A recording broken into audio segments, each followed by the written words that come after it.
मैं देख रहा हूं, मेरा जन्म गुजरात में हुआ और हमारे यहाँ सूरत में एक प्रकार से मैं कहूँगा कि आप 2 कदम चले और कोई न कोई उड़िया आदमी मिलेगा आपको। इतने उड़ीसा के लोग सूरत में रहते हैं। अब इस योजना का लाभ सूरत में रहने वाले मेरे उड़ीसा के भाई बहनों को भी मिलेगा। अभी तक उड़ीसा के जिन 2 लाख लोगों का इलाज इस योजना के तहत हुआ है, उसमें अनेकों लोगों ने देश के 1 दर्जन से ज्यादा राज्यों में मुफ्त इलाज पाया है। 1 साल पहले तक इतने सारे साथियों को मुफ्त इलाज की ऐसी सुविधा संभव ही नहीं थी।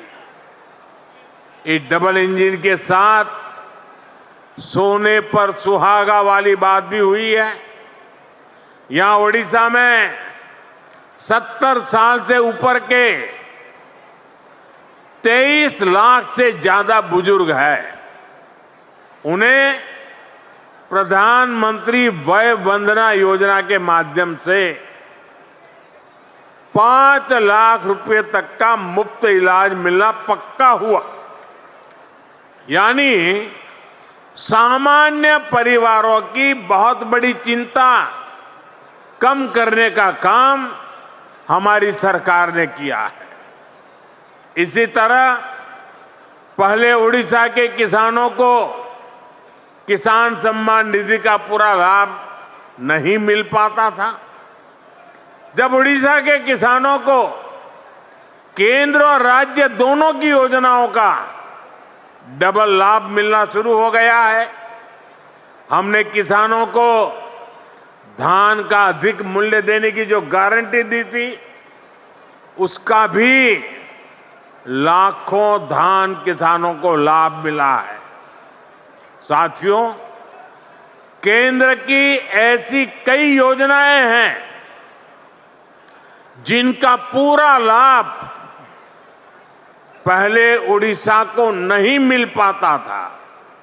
आज केंद्र और राज्य दोनों सरकारों की योजनाओं का बेनिफिट लोगों को मिल रहा है। यही नहीं, चुनाव के दौरान जो भी गारंटियां माताओं, बहनों, किसानों और नौजवानों को हमने दी थी, उनको तेज गति से जमीन पर उतारा गया है। साथियों, हमारी सरकार की एक बहुत बड़ी उपलब्धि वंचितों के सशक्तिकरण की रही है।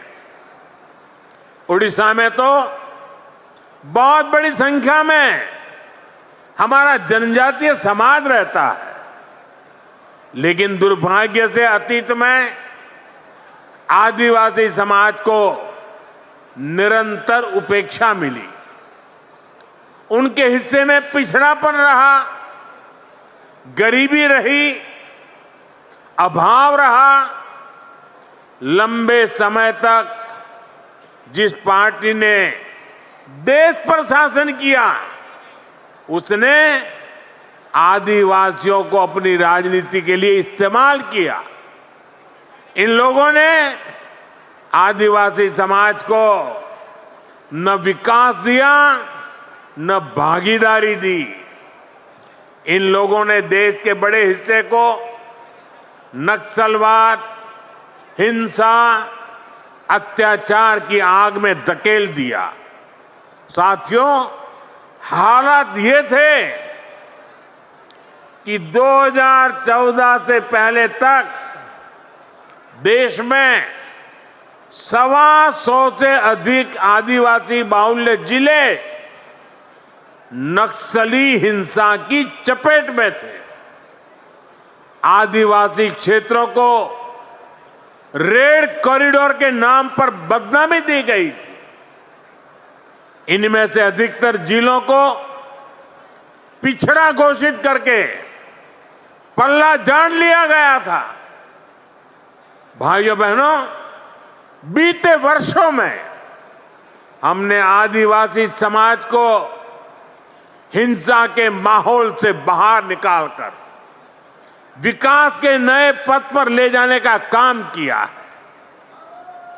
भाजपा सरकार ने एक तरफ हिंसा फैलाने वालों के खिलाफ सख्त एक्शन लिया, तो प्रधानमंत्री नरेंद्र मोदी को उड़ीसा से सुन रहे थे आप, और साथ ही साथ उन्होंने उड़ीसा को लेकर भी ये बात कही है कि किस तरीके से लगातार विकास के साथ में जोड़ने का काम उड़ीसा को भी किया जा रहा है, यहाँ भी विकास की रफ्तार किस तरह से बढ़ाई जा रही है। और साथ ही साथ उन्होंने असम का भी जिक्र किया, बिहार का भी जिक्र किया कि जहां पहले तक विकास नहीं देखने को मिलता था, लेकिन अब उसमें भी किस हद तक बदलाव किए गए हैं और कैसे भारत का जो एक सपना है, एक लक्ष्य है विकसित भारत बनने का, उसके लिए लगातार हम हर राज्य में काम कर रहे हैं। विकास के साथ हर राज्य को जोड़ने का प्रयास है और ताकि पूरे भारत को विकसित भारत बनाया जा सके। इसी के साथ यार रुक एक छोटी सी ब्रेक।